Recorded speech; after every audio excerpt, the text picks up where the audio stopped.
लेने नहीं इसमें टहने ना, घुटने से नीचे टहने नहीं लेना बस तक कोशिश, क्योंकि इसमें बीमारियां लगती, घास उगेगा, बीमारी लगेगी, तो वो जब एक बार यहाँ पकड़ेगी तो ऊपर भी पकड़ेगी। तो इसका आपने जब भी आप नया प्रिंट जब भी काटते हो, पहला कट जब भी लगे वो 2.5 फुट के आसपास में मारना, क्योंकि 2.5 फुट पे कट लगेगा, उसके नीचे से भी 1-2 टहनी निकलेगी। तो आपने कोशिश करनी है कि घुटने के साइज से नीचे टहनी ना हो, क्योंकि वो बीमारियों को दस्तक देगी। ये रॉयल का पेड़ है? हाँ जी। किस पर है? ये रॉयल है। अच्छा रॉयल है, ठीक है। तो आपके पास जगह है, आपने बड़ा बनाना है अभी तो पेड़ को। पहला काम जी, जब भी आप नए पेड़ की प्रूनिंग करते हैं, वो प्रूनिंग शुरू करने से पहले आपको ये पता होना चाहिए इस पेड़ को मैंने कहाँ पहुँचाना है, कि मेरा दूसरा पेड़ कहाँ लगा है और इसके पास कितनी जगह है। अगर इस पेड़ को मेरे को बड़ा बनाना है, मान के चलो वो पेड़ आपका लगा है ना जी, तो मान के चले 8-9 फुट के आसपास इसमें डिस्टेंस हो गया ना जी, इतना तो 8-10 भी होगा, 10 फुट के आसपास। तो इसके पास 5 फुट की जगह है, तो 5 फुट के लिए मेरे को इसको भी चलाना है। तो अभी इसमें बीमा कहीं नहीं बना है ना जी, तो इसको भी ये वाले अंदर वाले जितने शूट है आपने इसको ऐसे ही काटना है जी, ऐसे नहीं काटना है जी, जैसे यहाँ से मारते हैं ना जी, इसमें ऐसे नहीं मारना जी। इसमें अगर आप इसमें अंदर वाले शूट में ऐसे मारेंगे ना जी, ये जितनी आंखें हैं ना डबल ग्रोथ करेगी यहाँ से। तो आपने इसको काटना कहाँ से है? ये नीचे से, इतना से ठूंठ छोड़ के, जहाँ ये आंखें बंद हो गई, ये आंख है ना जिसमें, ये देखो ये आंख है, ये आंख है, ये आंख है, इसके नीचे कोई आंख नहीं है जी। जहाँ आंखें बंद होगी वहाँ से आपने इसको काटना है यहाँ से।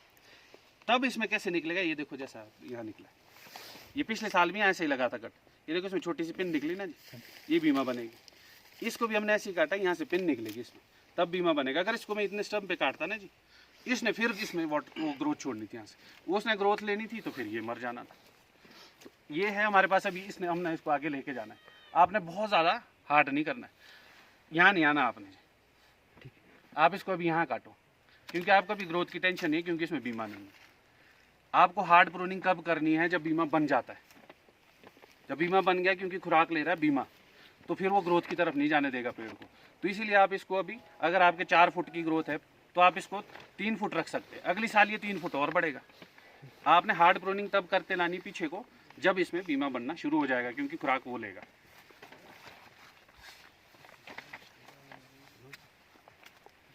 इसमें आपके टहने बहुत बढ़िया निकले हुए, एक से बस दूसरा नहीं बनाना है आपने।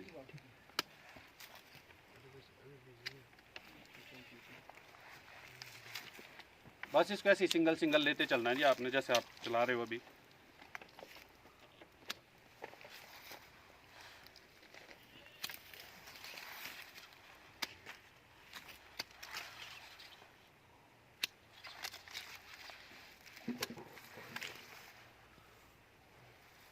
वैसे नॉर्मली आप देखो ना, यहाँ से यहाँ काटते थे, ये फिर भी इतना बढ़ रहा है क्योंकि इसको भी खाने वाला कुछ है नहीं। रॉयल है तो बहुत कम, जल्दी फसल नहीं आने वाली। तो आप इसको अभी थोड़ा ऐसे काटो जी, ये अभी और अगली साल भी 3-4 फुट बढ़ना है। तो इसको जितनी जल्दी इसका आप स्पेस पूरा कर सकते हैं उतना जल्दी पूरा करो। जितनी ग्रोथ आई है उसको यूज़ करना है, उसको काटना नहीं है जी, क्योंकि हार्ड अभी काटने की इसको ज़रूरत नहीं है। जितना आप हार्ड काटोगे उतने आपके साल वेस्ट होंगे। बस जी हो गया जनाब। हमारे एक और बीमारी लगती है ना नीचे, जैसे हम वेट कर रहे हैं, चलो ये तो बढ़ता रहेगा, ये देगा कुछ नहीं और उसके बाद ये वापस हो जाएगा, तो हम मारे जाते हैं निचली इससे ना जी। जड़ में जड़ गलन लग गया, कभी कुछ लग गया, ये एक भयानक समस्या ये ऐसा है ना जी। जड़ गलन जो है, रूट रॉट जो बीमारी है ना जी, हाँ जी हाँ जी, वो ऐसा नहीं है कि फिर एक ही जगह होगी। अच्छा, वो फैलती है आपकी मिट्टी में। अच्छा, वो आपको आइडिया हो जाएगा कि हाँ मेरे पेड़ खराब सूखने लगे। ये अगर यहाँ पे रूट रॉट लगेगा ना जी, हाँ जी, तो अगली साल वो उसमें और उसमें भी लगेगा। अच्छा, यहाँ से है ना जी मॉइस्चर जाएगा, मॉइस्चर ऐसा नहीं जाएगा, हाँ जी, मॉइस्चर जाएगा ऐसे, पानी गिराएंगे ना जी वैसे फैलता हुआ जाएगा नीचे। हाँ जी, तो ये फंगस जो है ना, रूट रॉट फंगस, ये पानी के साथ ही जाएगा। जितनी बीमारी हो पानी के साथ फैलेगी। हाँ जी, तो इधर जाएगा, इधर जाएगा, उधर जाएगा, उधर जाएगा, ये पूरे बगीचे कैसे लेते जाएगा। हाँ जी, वो बीमारी शुरू कैसे होती है? शुरू होती है जी जब पानी रुकता है। अच्छा, जब पानी आपका तने के पास रुक गया ना जी, हाँ जी, क्योंकि क्या हुआ कि 2010-11 के दौरान में जब 1-2 साल सूखा पड़ा ना जी, हाँ जी, हाँ जी, लोगों ने, बहुत सारे लोगों ने तौलिए सीधे करने शुरू कर दिए। हाँ जी, पहले हम ये नाली बनाते थे, हाँ जी, अब आपको आधे बगीचों में नाली नहीं मिलेगी। नहीं मिलेगी, लोगों को क्या लगता है सूखा पड़ता है जी, सूखे के लिए हमारे को क्या है, वो बंद कर देना, वो नाली चाहिए नहीं, ताकि जितना पानी आए वो हमारे वहाँ रुके।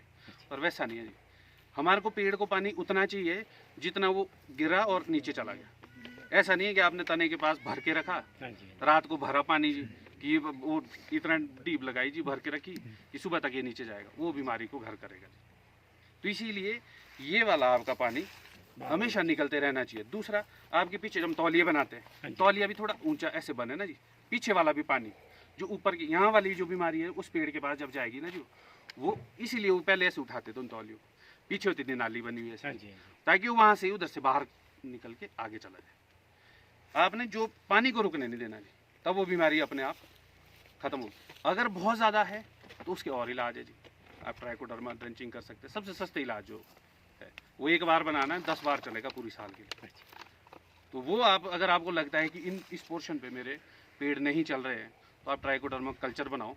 जीवामृत तो बहुत लोग सुना ही होगा, आजकल बहुत चल रहा है। जीवामृत बनाया जी उसमें मार्केट से खरीद के ट्राइकोडर्मा लाया, वो डालना। दूसरा, अपने खेत की मिट्टी ज़रूर डालनी चाहिए, क्योंकि जो ट्राइकोडर्मा है ना जी, ट्राइकोडर्मा क्या है, वो उस रूट रॉट के फंगस को खाता है, उसमें चिपकता है, उसको खा लेता है। और जो ट्राइकोडर्मा वो बना है गुजरात में, कोई बना है बॉम्बे में।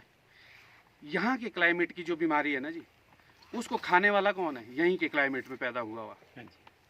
वो गुजरात वाला जो ट्राइकोडर्मा है ना जी, वो इस टेम्परेचर में जी नहीं सकता। वो अभी सर्दियाँ पड़ने वाली है, माइनस में टेम्परेचर जाएगा, जम जाती है मिट्टी, वो तो मर जाता हो, तो काम ही नहीं करेगा यहाँ। तो वो लेना है आपने, वो ट्राइकोडर्मा, वो मॉडर्न लेना है आपने। सजेड़ा भी लेते हैं जी हम, हाँ जी, ईस्ट लेते हैं हाँ जी, जैसे, हाँ जी। वो हो गया। असली ट्राइकोडर्मा कौन सा बनाना है आपने, जो अपनी मिट्टी का होगा जी आपका। वो मिट्टी कहाँ से लेनी है, तौलिए से नहीं लेनी, क्योंकि इसमें हमने खादे खुदे डाली होती है, इसमें मर जाते हैं। हाँ जी। वो आपने लेनी धड़ी से, मेंढ से, कहीं से जहाँ आपकी खाद नहीं पड़ती, स्प्रे नहीं जाती, हाँ जी। वहाँ से आपने इतनी मिट्टी उठानी है जी, उस ड्रम में डालनी है।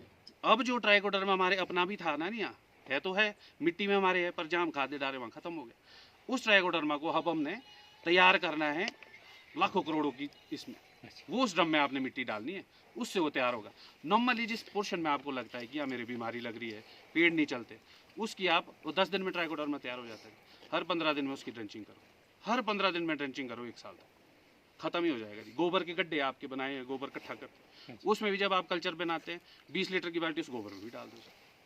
वो गोबर आप सर्दी में जब डालेंगे, वो पूरा ट्राइकोडर्मा है, आपको खरीदने की ज़रूरत नहीं है। और ट्राइकोडर्मा आप एक बार कल्चर बनाते हैं ना जी, उसमें अगली बार के लिए बस 20 लीटर छोड़ना है, पानी से भरना है, गुड़ बेसन कुछ भी ऐसी कोई 1-2 किलो डालना है, वो अपने आप तैयार होगा। उसमें आपको नया खरीद के ट्राइकोडर्मा लाने की ज़रूरत नहीं है। वो आप 6-7 बार 1 साल में जितनी बार है, वो सिर्फ गुड़ और बेसन से ही चलेगा आपका, वो 10 दिन में तैयार हो जाता है। अच्छा। वो आप मतलब कि समझो कि वो गुड़ 20 रुपये का भी लगा ना जी आपका, हाँ जी। 20 रुपये में आपका ड्रम तैयार हो रहा है। हाँ जी। आपको ट्राइकोडर्मा खरीद के लाने की ज़रूरत नहीं है 1 साल तक।